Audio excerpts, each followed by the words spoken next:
দর্শক, global warming এর এই যুগে শীত ততটা জাঁকিয়ে না পড়লেও যতটুকু শীত পড়েছে সেটি নানান ধরনের অসুখ বিসুখের জন্য যথেষ্ট। দর্শক, ঘরে ঘরে এখন ছোটখাটো থেকে বড়সড় নানান সব শীতকালীন অসুখ বিসুখ। তারই প্রস্তুতি হিসাবে আমাদের আজকের অনুষ্ঠানের বিষয়বস্তু হচ্ছে শীতকালীন রোগ ব্যাধি। এই সংক্রান্ত যে কোনো প্রশ্ন আপনারা আমাদেরকে দর্শক করতে পারেন। সেই সাথে রয়েছে অনুষ্ঠানের টেলিফোন নম্বরগুলো ছাড়াও রয়েছে ফেসবুক পেজ ভালো থাকুন বি হেলদি ভালো থাকুন, এবং সেই সাথে রয়েছে আমাদের ওয়েবসাইট ভালো থাকুন .net। যে কোনো জায়গায় আপনারা আপনাদের প্রশ্ন করতে পারেন, মতামত ব্যক্ত করতে পারেন। আজকে আপনাদের প্রশ্নগুলোর উত্তর দেওয়ার জন্য স্টুডিওতে উপস্থিত রয়েছেন অত্যন্ত খ্যাতিমান দুজন বিশেষজ্ঞ। চলুন পরিচিত হই একে একে ওনাদের সাথে। দর্শক, শুরুতেই পরিচয় করিয়ে দিচ্ছি। শীতকালীন রোগ ব্যাধি সম্পর্কে বলার জন্য স্টুডিওতে উপস্থিত রয়েছেন একজন বিখ্যাত চর্ম ও যৌন রোগ বিশেষজ্ঞ। দর্শক, প্রাক্তন অধ্যাপক ও বিভাগীয় প্রধান, চর্ম ও যৌন রোগ বিভাগ, ঢাকা মেডিকেল কলেজ, অধ্যাপক ডাক্তার এম.এন. হুদা। দর্শক, আমাদের মাঝে আর উপস্থিত রয়েছে বিখ্যাত মেডিকেল কলেজ হাসপাতাল সরওয়ার্দী মেডিকেল কলেজ হাসপাতালের পরিচালক, বিভাগীয় প্রধান, রেসপিরেটরি মেডিসিন বিভাগ, অধ্যাপক ডাক্তার উত্তম কুমার বড়ুয়া। দর্শক, পরিচয় হলো, জানলেন আপনারা আজকে অনুষ্ঠানের বিষয়বস্তু। এখন হচ্ছে আপনাদের ডায়াল ঘুরিয়ে প্রশ্ন করার পালা। আর ফাঁকে ফাঁকে শুনুন আমরা আজকে কি আলাপ করছি। দুজন অতিথিকেই অনেক শুভেচ্ছা আমাদের স্টুডিওতে আসার জন্য।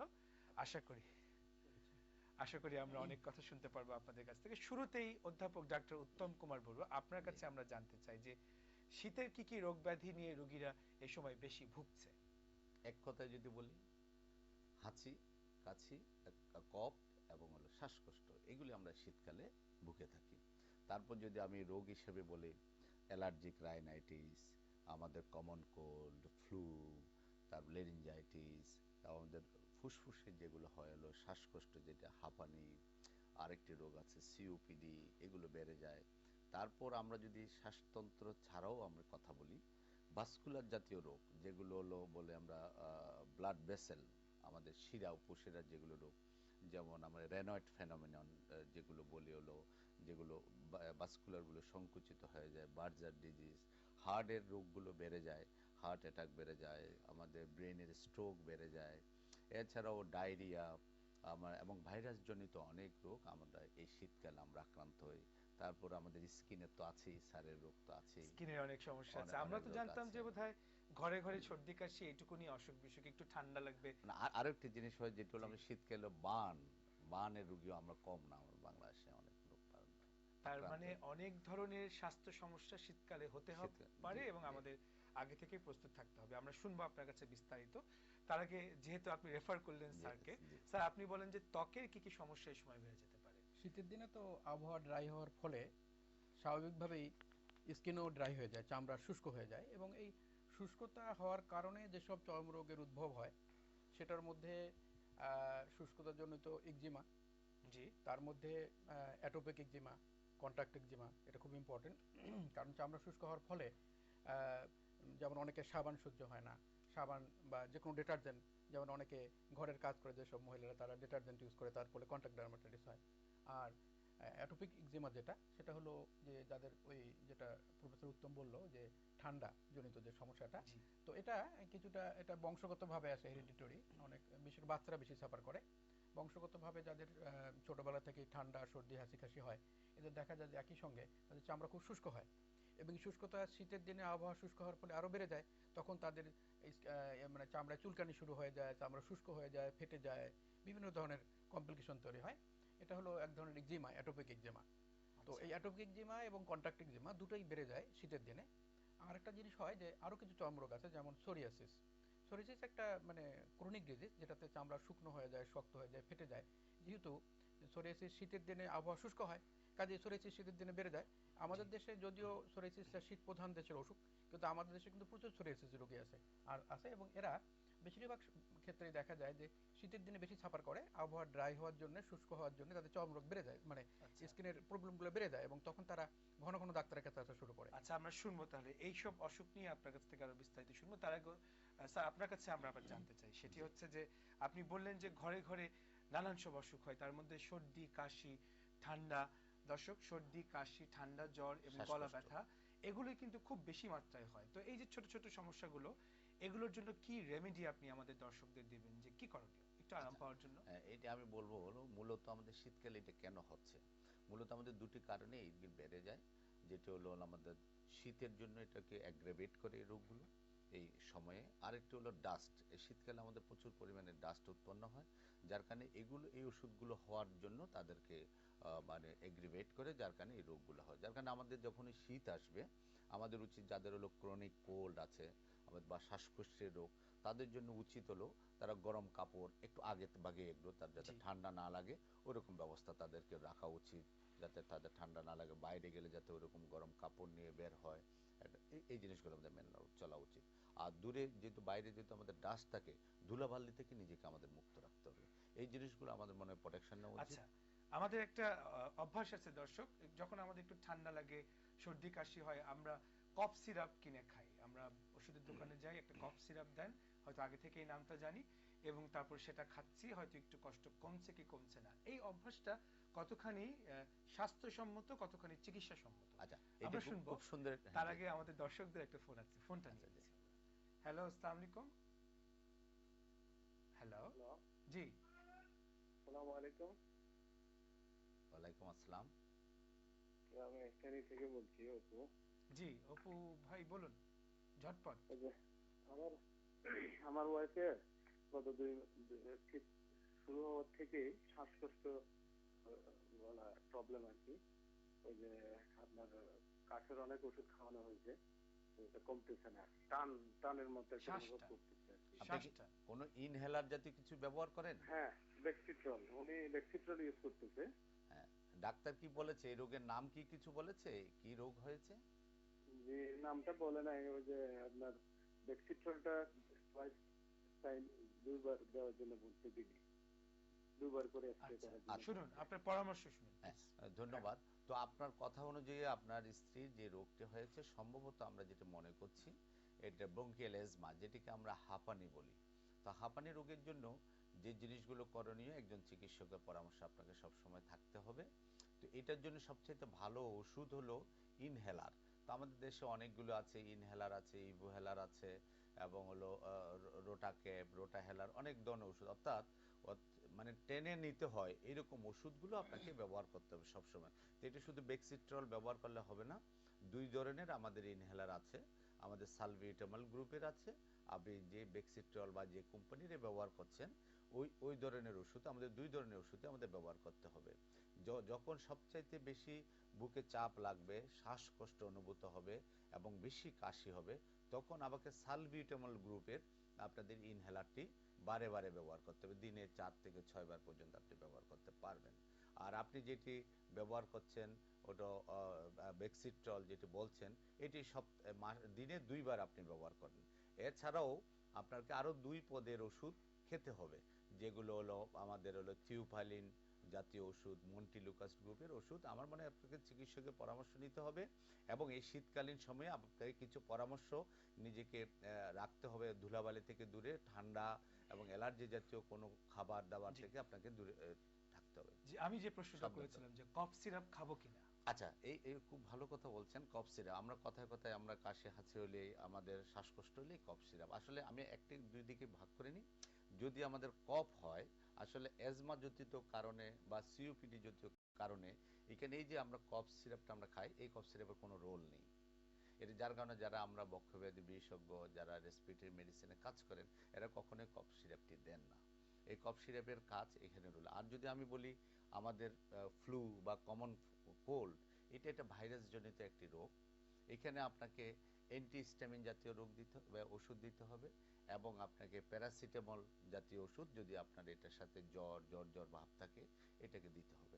আর আপনার নেজাল ওয়ে, যেটা আমাদের জি নাকের যেটা বন্ধ হয়ে যেতে পারে, এটিকে আমাদের বন্ধটা আমাদের সরানোর জন্য আমাদের ডিকনজেস্টেন্ট যেগুলো আমাদের আছে স্বল্প মেয়াদী। স্বল্প মেয়াদি, এগুলো আমরা ব্যবহার করতে পারি। এই আচ্ছা, ক্ষেত্রে আমি মনে করি যে কফ সিরাপের রোল শ্বাসকষ্টে নাই খুব বললে বেশি নেই, নাই, বা কাশিতেও খুব বেশি ব্যবহার করা ব্যবহার উচিত করা না। উচিত না। আচ্ছা দর্শক, আমরা আবার ত্বকের ডিপার্টমেন্টে, স্কিন ডিপার্টমেন্টে ফেরত যাই। সেটি হচ্ছে ঘরে ঘরে সবচাইতে কমন যে সমস্যাটি আমরা ফেস করছি, আমাদের ঘরেও ফেস করছি, সেটি হচ্ছে কি চামড়া ফেটে যাওয়া, যেটা শীতকালের খুব কমন একটা সমস্যা। কারো পায়ের চামড়া, কারো হাতের চামড়া, কারো সারা শরীরের চামড়া ফেটে যাচ্ছে, কি করব?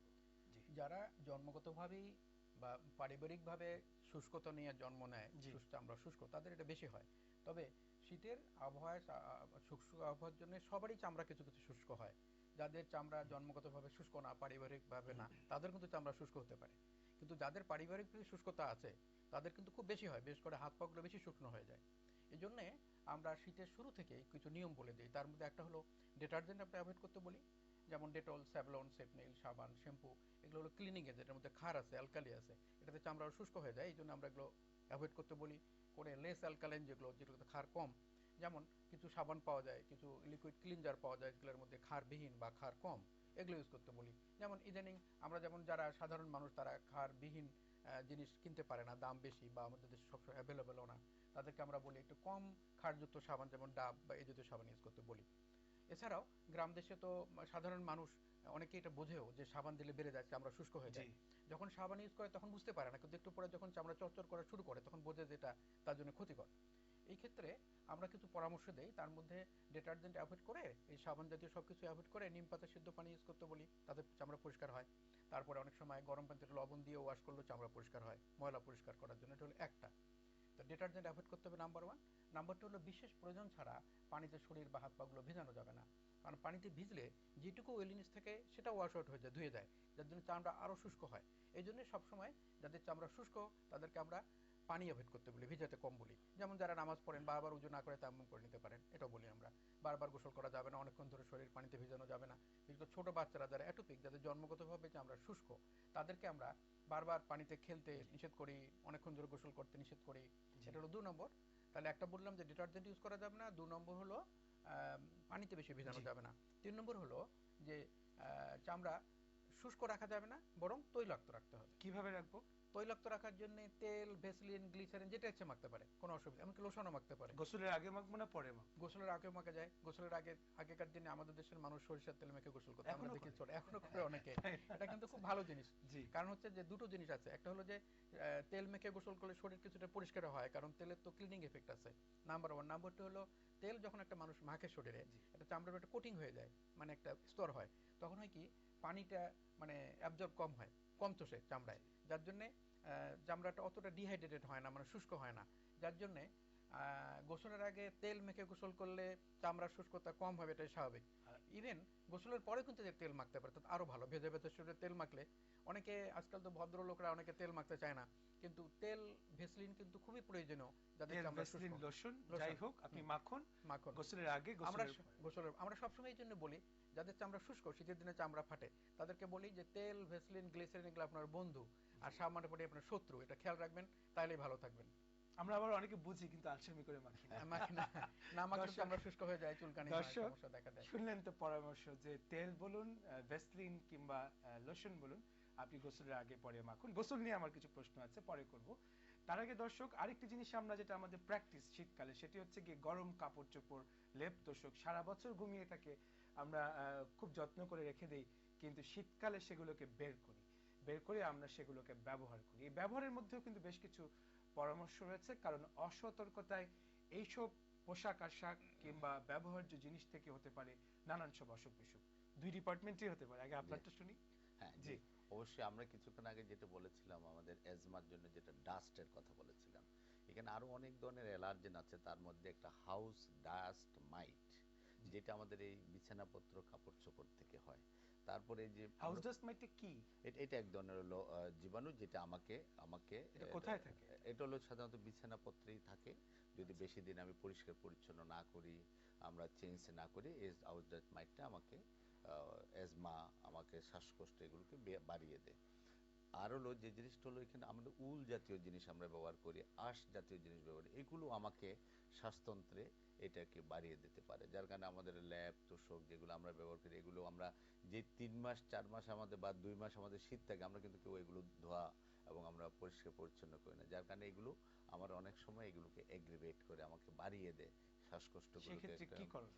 সেক্ষেত্রে আমাদের যেটা করণীয় হলো, আমরা যেগুলো ব্যবহার করি এগুলো আমাদের পরিষ্কার পরিচ্ছন্ন রাখতে হবে, যাতে হলো আমাদের এই অ্যাজমাটাকে যাতে না বাড়ায়। এই জন্য আমাদেরকে অবশ্য আমাদের গরম কাপড়ও প্রয়োজন আছে শীত থেকে, তো যাতে আমাদের সতর্কতা অবলম্বন করা আমার মনে হয়। আপনি কিছু বলবেন?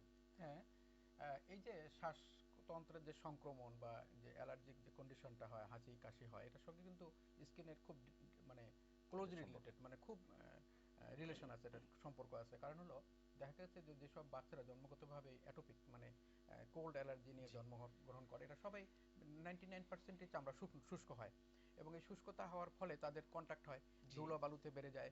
তারপরে যখনই উলেন কাপড় পরে, আমাদের দেশে যেগুলো উলেন কাপড় বেশিরভাগ হলো সিনথেটিক উল, তো এগুলো চামড়ায় লাগলে ইরিটেশন হয়, তখন চুলকানি হয়, এবং চুলকানি হলে এক্সিমাটাইজেশন হওয়ার সম্ভাবনা থাকে, এক্সিমা ডেভেলপ করে। এই জন্যে উলেন কাপড়ের ব্যাপারে খুব সাবধান থাকতে বলি আমরা। উলেন কাপড়ের ব্যাপারে দুটো সমস্যা, একটা তো হলো যে শ্বাসতন্ত্রের কষ্ট হলে তার সঙ্গে সঙ্গে স্কিনের প্রবলেম বেড়ে যায়, চুলকানি বেড়ে যায়। এবং উলেন কাপড়গুলো পরার জন্য সিনথেটিক উল যেহেতু বেশিরভাগই, কাজে আমরা সবসময় পেশেন্টকে সাজেশন দিই যে উলেন কাপড় পরলে আগে সুতি কাপড় পরে নিতে হবে নিচে, তার উপর উলেন কাপড় দেবে, যেন উলেন কাপড়টা চামড়ার কন্ট্যাক্টে না আসে। চামড়ার কন্ট্যাক্টে আসলে ইরিটেশন হবে, চুলকানি হবে, এবং তখন এক্সিমা ডেভেলপ করবে, এবং আরো সিভিয়ার হয়ে যেতে পারে তার চুলকানি। আচ্ছা, কাজেই সতর্ক থাকুন, অবশ্যই গরম কাপড় পরবেন, তবে গরম কাপ হয় এরকম জিনিসপত্র যেমন লেপ তোষক ব্যবহার করবেন, কিন্তু সতর্ক থাকুন। আপনাদের আরেকটি ফোন নিচ্ছি আমরা। হ্যালো, আসসালামু আলাইকুম। ওয়ালাইকুম আসসালাম। জি আমি মিরপুর থেকে সেলিনা বলছি। জি, সেলিনা আমার আপা বলুন। শীতেই ওয়েদার চেঞ্জের কারণে দেখা যায় যে সকালবেলা ঘুম থেকে ওঠার পরে বিশেষ করে খেয়াল করি যেটা, অনবরত হাঁচি পড়তে থাকে। জি মানে এই হাঁচিটার কোনো প্যাটার্ন নাই বা কোনো কিছু না, কখনো সন্ধ্যাতেও ঘটে, কখনো দুপুরেও ঘটে, মানে অকারণ হাঁচতে থাকি, নাক দিয়ে পাতলা পানি পড়তে থাকে, এবং মানে ততক্ষণ পর্যন্ত এটাকে আমি ট্যাকেল দিতে পারি না যতক্ষণ পর্যন্ত না ঠান্ডার কোনো মনে করেন অ্যালাট্রোল কিংবা হিস্টাসিন এই টাইপের কিছু একটা যদি না খাই, তাহলে দেখা যায় এই নাকের পানি পড়া আর এই হাঁচি থামতেই চায় না। এখন এই জিনিসগুলো যে আমি খাচ্ছি, এটা কি মানে আমার জন্য কিছু ক্ষতি হচ্ছে কিনা, বা এটা আমি কি করব? আমি এর জি আগে আপা, আমরা শুনেছি এবং বুঝেছি আপনার প্রশ্ন, এবং আপনি কষ্ট পাচ্ছেন। সকালবেলা উঠে কত কাজ রয়েছে আপনার, কিন্তু সব ছেড়ে হাঁচি হাঁচি আর হাঁচি দিচ্ছেন আপনি। এর জন্য কি করণীয়, কেন এরকমটা হচ্ছে, কি চিকিৎসা রয়েছে আমরা শুনবো।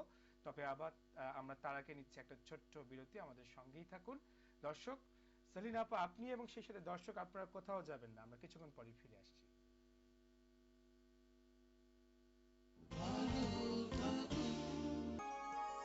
আপনারা দেখছেন সরাসরি অনুষ্ঠান গ্রিন লাইফ মেডিকেল কলেজ। ভালো থাকুন। দর্শক, বিরতির পর আবার আপনাদের স্বাগতম আজকের অনুষ্ঠানে। সেলিনা আপা, নিশ্চয়ই আপনি আমাদের সাথে আছেন, কারণ বিরতির আগেই আপনি আপনার কষ্ট ব্যক্ত করেছিলেন আমাদের কাছে। প্রচন্ড হাঁচি হচ্ছে, সেই সাথে আপনার নাক দিয়ে পানি পড়ছে। এটা কি ধরনের সমস্যা, কি করণীয়? মিসেস সেলিনা বেগম, আমি আপনাকে বলবো আপনার রোগের নাম হলো অ্যালার্জিক রাইনাইটিস। অর্থাৎ আপনাকে এটা যখনই আপনার কমন কোল্ড ডাস্ট এগুলো আপনাকে আক্রান্ত করবে, আপনার এই রোগগুলো হবে। তো যার কারণে আপনাকে সকালবেলা যদি রাতে আপনি নামাজ পড়েন, ভোর সকালে পানিগুলো, অজুর পানিগুলো যাতে ঠান্ডা পানি আপনি ব্যবহার করতে পারবেন না, আপনি একটু কুসুম কুসুম গরম পানি ব্যবহার করবেন। ঠান্ডা যাতে আপনাকে আক্রান্ত না হয় সেই ব্যাপারে আপনার সচেষ্ট থাকতে হবে। আপনি কোনো এসির বাতাসে ডাইরেক্ট যাতে না আসেন, ফ্যানের বাতাস যাতে আপনাকে সবসময় আক্রান্ত নেই, এই ব্যাপারে আপনাকে সচেষ্ট থাকতে হবে। আর আপনাকে এটির জন্য যে চিকিৎসার কথা বলেছেন অ্যালাট্রল, আসলে অ্যালাট্রল ছাড়াও হাঁচি যেহেতু আছে আপনার সর্দির পাশাপাশি, অ্যালাট্রল ছাড়াও নতুন ওষুধ আমাদের আসছে, যেটির সাথে আপনার অ্যান্টিহিস্টামিন প্লাস সিডুইপ্যারডিন, এই ওষুধটি আমার মনে আপনার চিকিৎসকের পরামর্শ মতো যদি দীর্ঘদিন খান, তাহলে আবার হাঁচি থাকবে না। এখন আপনার যে সর্দি আসছে, সর্দির জন্য আমাদের যেগুলো আছে, আমাদের কিছু নেজাল স্প্রে আছে, এগুলো আপনি প্রতিদিন আপনি রাত্রে বা সকালবেলা একবেলা আপনি ব্যবহার করেন, 2 নাকে আপনি ব্যবহার করতে পারেন। এবং তাছাড়াও যদি বেশি হয়, আমাদের নেজাল ড্রপ আছে, এগুলো ব্যবহার করতে পারেন। কিছু মেন্থল আছে যেগুলো গরম পানি দিয়ে টেনে নিতে হয়, এগুলো আমার মনে ব্যবহার করলে আপনি মনে ভালো থাকবেন। আচ্ছা, শীতকালের একটা কমন সমস্যা হচ্ছে, এটা আমার হয় মাঝে মাঝে, সেটি হচ্ছে কান ঠান্ডা হয়ে যায়, কারো আবার রয়েছে হাত পা খুব বেশি মাত্রায় ঠান্ডা হয়ে যায়। এগুলো কি কোনো অসুখ? হ্যাঁ, এটা অসুখ তো বটেই। কারণ কিছু কিছু মানুষ আছে যাদের বেশি ঠান্ডা হয়ে যায়, এবং এটা কেন হয় এটার কারণ ঠিক এ পর্যন্ত জানা যায় নাই। তবে রক্ত চলাচল বিঘ্নিত হওয়ার ফলে মানে ডিস্টেন্ট রিজিয়নগুলোতে, যেমন হাত পা কান মুখের রিজিয়ন ঠান্ডা হয়ে যায়, এবং অনেক সময় থেকে বেশি ঠান্ডা হলে একদম ব্লুইশ হয়ে যায়, একটু মানে নীল নীল কালার হয়ে জি যায়। জি এবং এতে করে অনেক সময় ওই এটাকে বলি আমরা রেনোয়েটস ফেনোমেনা, যে হাত ঠান্ডা হয়ে যায়, রক্ত চলাচল কমে যায়, এমনকি এর জন্য কিছু এক্সিমাও ডেভেলপ করতে পারে শুষ্ক হওয়ার ফলে। তো এই ক্ষেত্রে আমরা যে পরামর্শ দিই সেটা হলো যে গরম রাখতে বলি সবসময়। এই জন্য কাপড় প্যাঁচে রাখতে বলি, যাদের অ্যালার্জি টেন্ডেন্সি তাদের উলেন কাপড় না পরে সুতি কাপড় দিয়ে মোজা পরতে বলি, হাতে পায়ে মাথায় মাফলার বা টুপি পরে রাখতে বলি, যাতে ঠান্ডা কম হয় এবং রক্ত চলাচল যাতে বিঘ্নিত না হয়, বেড়ে যায়। এই জন্য গরম সেক দিতে বলি, গরম পানিতে গোসল করতে বলি, এবং ড্রাই হয়ে যাতে এক্সিমা ডেভেলপ না করে হাতে পায়ে, এই জন্য সবসময় তেল বা ভেসলিন মেখে হাত পাগুলো তৈরি রাখতে আচ্ছা, বিশেষ করে যারা শিশু এবং বয়স্ক তারা অবশ্যই সতর্ক থাকবেন, কারণ শীতের তীব্রতা এই শিশু এবং বয়স্কদেরকে বেশি এফেক্ট করে। দর্শক, শীতকালে বেশ কিছু জটিল জটিল অসুখের পরিমাণ বা হারও বেড়ে যায়। তার মধ্যে কয়েকটি অসুখ রয়েছে যেগুলোর নাম আপনি একটু মনে করিয়ে দিবেন, যেমন অবশ্যই যেটা আপনি বলেছেন হলো আমাদের আসলে শীতকালে দুটি গ্রুপ, ভালনারেবল গ্রুপ আমাদের সবচেয়ে বেশি ইফেক্টেড হয়। এক্সট্রিম এজ অর্থাৎ ছোট বাচ্চা এবং বৃদ্ধ, এদেরকেই বেশি আক্রান্ত করে, যার কারণে তাদের ব্যাপারে আমাদের মা এবং বাবার বাচ্চাদের ব্যাপারে অত্যন্ত সতর্ক থাকা উচিত। এবং হলো আমাদের বয়স্ক লোক যারা রোগী আছে, আমাদের বয়স্ক লোক, তাদেরকে আমাদের প্রতি সতর্ক থাকা উচিত। আপনি যেটা বলছিলেন হলো বাচ্চাদের ক্ষেত্রে আমাদের সাধারণত যেটা আমরা দেখি শীতকাল আসলে শ্বাসকষ্ট হয়। কখন এই শ্বাসকষ্ট কেন আমরা বুঝি না, আমরা মা অত্যন্ত উদ্বিগ্ন হয়ে যায়, শ্বাসকষ্ট হলে কোথায় যাব, কি কারণে হলো, আমার কি কোনো শ্বাসকষ্টের রোগ আছে কিনা। এক্ষেত্রে আমি বলতে চাই আমাদের এই যে শিশুদের শ্বাসকষ্টের অধিকাংশই প্রায় 40% বা 50% রোগে হয় ব্রঙ্কিওলাইটিস। আমরা মনে করি যে এটা অ্যাজমা রোগ, আসলে এগুলো সবগুলো অ্যাজমা না, ব্রঙ্কিওলাইটিসের কারণে হয়।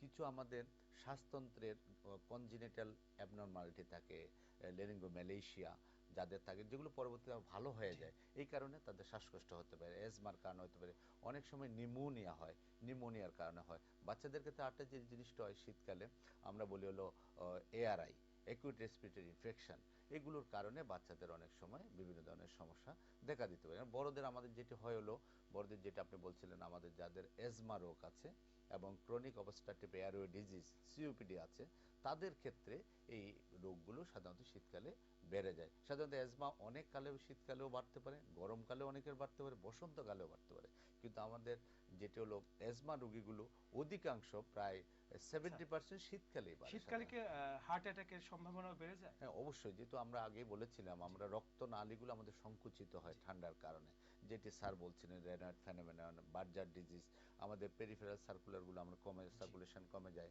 এবং আমাদের ব্রেইনের এবং হার্টের যে রক্তনালীগুলো সংকুচিত হতে পারে। তারপর আমাদের যার কারণে আমাদের হার্ট অ্যাটাক হওয়ার সম্ভাবনা থাকে, ব্রেনে স্ট্রোক হওয়ার সম্ভাবনা থাকে। হার্টের ক্ষেত্রে আরেকটা বলা হয়, আমাদের আমাদের শীতকে কম্পেনসেট করার জন্য বডি টেম্পারেচার মেনটেন করতে গিয়ে হার্টের লোড প্রেশার বেড়ে যায়, এবং এই শীতকালে দেখা যায় প্রেশার সাধারণত বাড়ার একটা প্রবণতা দেখা শীতকালে যায়। অনেকের আছে যে শরীরে ব্যথা, জয়েন্টে ব্যথা, এগুলোও বেড়ে যায়। হ্যাঁ, শীতকালে আমাদের জয়েন্টে ব্যথা এটাও বেড়ে যায়, যেটা হলো আমাদের শীতকালের মধ্যে কাজেই সতর্ক থাকা স্টিফনেস উচিত। যেটা বলা হয়। দর্শক, শীতকালের একটা বড় সমস্যা, জটিলতা হতে পারে যে প্রচন্ড শীতে যারা বিশেষ করে বাইরে থাকেন, যাদের উষ্ণতার সম্ভাবনা কম, উষ্ণতা পাবার সম্ভাবনা কম, তাদের হাইপোথার্মিয়া বলে জটিল পরিস্থিতির সম্মুখীন হতে পারেন তারা, এবং কারো কারো ফ্রস্ট বাইট হয়। যদিও ফ্রস্ট বাইট খুব প্রচন্ড শীতের দেশগুলোতে বেশি হয়, বরফ যেখানে পড়ে সেখানে বেশি হয়। একটু বলবেন? আমাদের দেশে শীতজনিত যে সমস্যাগুলো হয় এগুলো প্রচন্ড শীতে, বিশেষ করে নর্দার্ন সাইডে রংপুর দিনাজপুর এলাকাতে বেশি হয়, এটা পাবনা রংপুর দিন ঈশ্বরদীর এলাকায় হয়। তো এখানে এই ফ্রস্ট বাইটটা কিছু কিছু হয় না যে তা না হয়। তো এই যে হাইপোথার্মিয়া, এটার ফলে মানুষ কিন্তু মারাও যেতে পারে, কারণ এটাতে করে চামড়া শুষ্ক হয়ে যায়। হাইপোথার্মিয়া মানে কি? হাইপোথার্মিয়া মানে ঠান্ডা হয়ে যায় শরীরটা, মানে তার তাপমাত্রা কমতে কমতে এমন একটা স্টেজে এসে যায় যে তখন তার হার্ট ব্লক হয়ে যেতে পারে এবং মারাও যেতে পারে, এবং এটা তো হয় শীতজনিত কারণে এটা হয়। এবং এই যে সমস্যাগুলো, যেমন এই যে অ্যালার্জিক রাইনাইটিস, অ্যালার্জিক কনজাংটিভাইটিস, নাকের হাঁচি কাশি, চোখ লাল হয়ে যায়, চোখ চুলকানি, স্কিনের চুলকানি, ড্রাইনেস, এগুলো কিন্তু একটার সঙ্গে একটা রিলেটেড। এবং এই সব সাবজেক্ট যারা অ্যাটোপিক, মানে জন্মগতভাবে যাদের এই সমস্যাগুলো আছে, চামড়ার শুষ্কতা, এরাই কিন্তু বেশি সাফার করে। এবং এই পার্টিকুলার এই সব মানুষের শীতের দিনে খুব সাবধান থাকা উচিত। এদেরকে সবসময় তেল ভেসিলিনকে সেটা তৈলাক্ত রাখতে হবে যাতে রক্ত চলাচল বিঘ্নিত না হয়।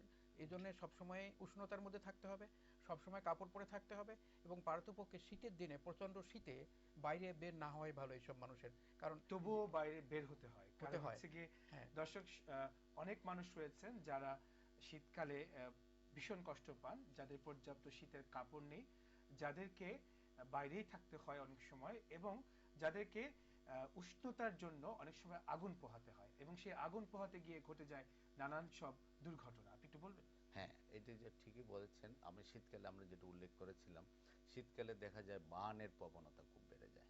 বার্ন বলতে আমরা যেটা বলি, আমরা গরম পানি বাচ্চার উপরে, গরম পানি মার কোনো কারণে ধাক্কার কারণে লাগতে পারে। গ্রামে গঞ্জে যেতে হয় আমাদের চুলার আগুন থেকে আগুন লেগে যায়, এবং আমাদের দেখা যায় কুপি বাতি যেগুলো, এগুলো থেকে লেগে যায়, যার কারণে আমাদের শীতকালে এই জিনিসগুলো আমাদের বার্নের, যেমন আমাদের অ্যাসিড বার্ন, আমাদের হলো গরম পানি জনিত বার্ন, আমাদের ঘর বাড়িতে আগুন লেগে যায়। এই কারণে অনেক প্রচুর রকমের বার্ন হয়। এই জন্য এনভায়রনমেন্ট শুষ্ক থাকে, হিউমিডিটি একটু কম থাকে, যার কারণে আরো বার্ন বেশি। এই জন্য আমাদের যেটা গ্রামে গঞ্জে যেটা বলা হয়, বার্নগুলো রোধ করার জন্য আমাদের, যেমন আমাদের যে জায়গাটা চুলা আছে, আমাদের বলা হচ্ছে যে এখন 2 ফিট বা 3 ফিট একটি ওয়াল, মাটির একটা ওয়াল দেওয়া, যাতে শিশুরা যাতে যেতে না পারে, এটি বলা হয়। আর বলা হচ্ছে যে কুপি বাতি যারা ব্যবহার করে, কুপি বাতি ব্যবহার, হারিকেন ব্যবহার করেন। তাহলে আমাদের আরেকটা জিনিস যেটা আমাদের চুলায় গ্যাস, যেটা আমরা শহর এলাকায় গ্যাসের বার্ন যেটা করে হলো, সারাদিন আমরা একটি মেসের কাঠি জ্বালানোর মানে একটা আলসে বা খরচের জন্য সারাদিন সারা রাত আমি আগুন জ্বালিয়ে রাখি, এটা বিরাট একটা বিপর্যয় করতে পারে। এবং আমার যারা সিগারেট খায়, ধূমপান করি, আমরা যে অ্যাশটাকে আমরা নিভাই না, এটা আমরা কোনো অবহেলায় যেখানে সেখানে ফেলে, এটা যে বড় একটা দুর্ঘটনা করতে পারে।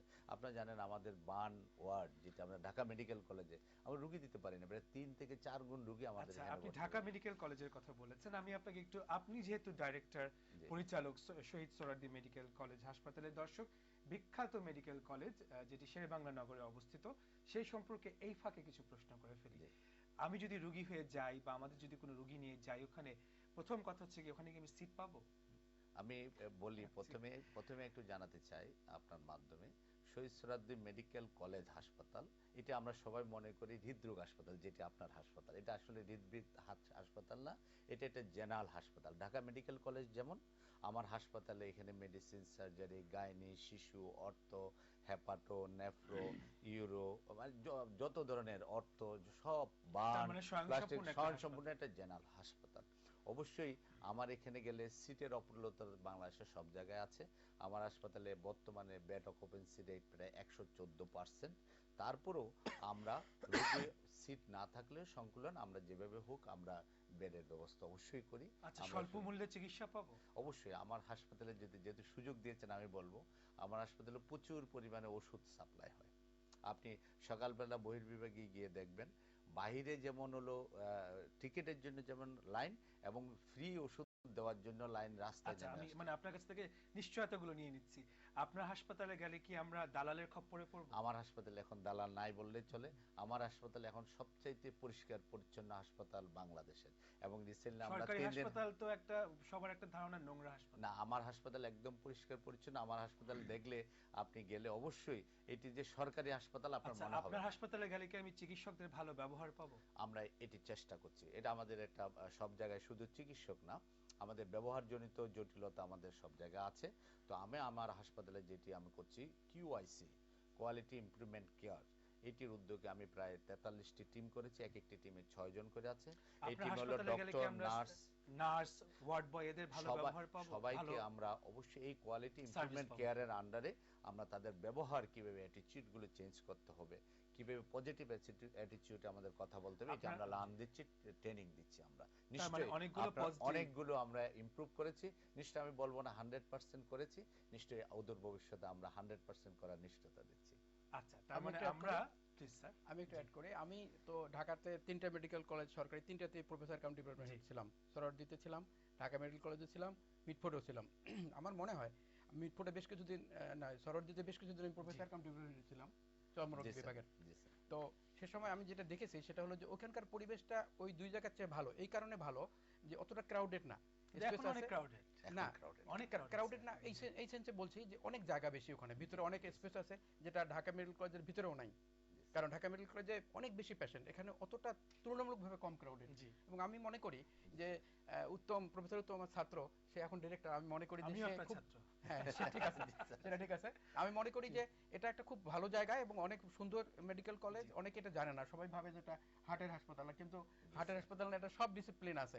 যেমন আমার যে ডিপার্টমেন্ট, আমি যেটা দেখে আসছি, আমি ডিপার্টমেন্ট সাজিয়ে দিয়ে এসেছিলাম ওই সময়, স্কিন চর্মরোগ বিভাগ, খুবই সুন্দর সেটা, এবং সবগুলো professor, associate professor, assistant professor post ওখানে আছে, এখনো আছে, এবং খুব সুন্দর ডিপার্টমেন্ট। এবং আমি মনে করি যে ওই অনেক দুটো মেডিকেল সার্ভিস ভালো বাড়িয়ে দিয়েছি হ্যাঁ, আমরা, এখন অনেক ভালো, সার্ভিস বাড়াতে অনেক ভালো, অনেকে জানে না অনেক এটা। রোগী আমাদের আপনার কাছে হাসপাতালে গেলে কি আধুনিক চিকিৎসার সুযোগ সুবিধা আছে? অনেক আধুনিক চিকিৎসার সুবিধা আছে, যেগুলো হয়তো অনেকে জানে না। যদি সুযোগ দেন আমি বলতে পারি, আমার এখানে যেমন চোখের লেসিক অপারেশন হয়, যেটি হলো আপনার হলো কোনো রক্তপাতহীন অপারেশন, আমার এখানে বয়েজ ল্যাব আছে, যেটি বাংলাদেশের কোনো সরকারি হাসপাতালে নাই। আচ্ছা, আমরা আশা রাখছি আপনার হাসপাতালে গেলে স্বল্প মূল্যে আমরা ভালো চিকিৎসা পাবো, যেটা সরকারি হাসপাতালগুলোতে আমাদের কাম্য। আমরা আশা রাখছি আমরা অ্যান্টিবায়োটিক অনেক দামি, মেরুপেনাম ইনজেকশন, সেফট্রাইকজন ইনজেকশন আমরা ফ্রি রোগীদের, গরিব রোগীদের আশা রাখছি আপনার সমস্ত কথা, প্রত্যেকটা কথা আমাদের চিকিৎসা নিতে গেলে মিলে যাবে, আমরা সেই আশা রাখছি। দর্শক, যাবার আগে শেষ দুটি প্রশ্ন দুজনের কাছে, সেটি হচ্ছে, যেহেতু শীতকালীন রোগ ব্যাধি নিয়ে আলাপ করছিলাম, শীতকালে যাতে করে আমরা সুস্থ থাকতে পারি সেটার জন্য আপনার কি পরামর্শ? আমার পরামর্শ হলো, সব মানুষেরই শীতের দিনে চামড়া শুষ্ক হয়ে যায়, কিন্তু যারা জন্মগতভাবে চামড়া শুষ্কতা নিয়ে জন্মায় তাদের ব্যাপারে একটু সচেতন বেশি থাকতে হবে। তাদের ঘন ঘন তেল, ভেসলিন, গ্লিসারিন মেখে শরীরটা তৈলাক্ত রাখার চেষ্টা করতে হবে।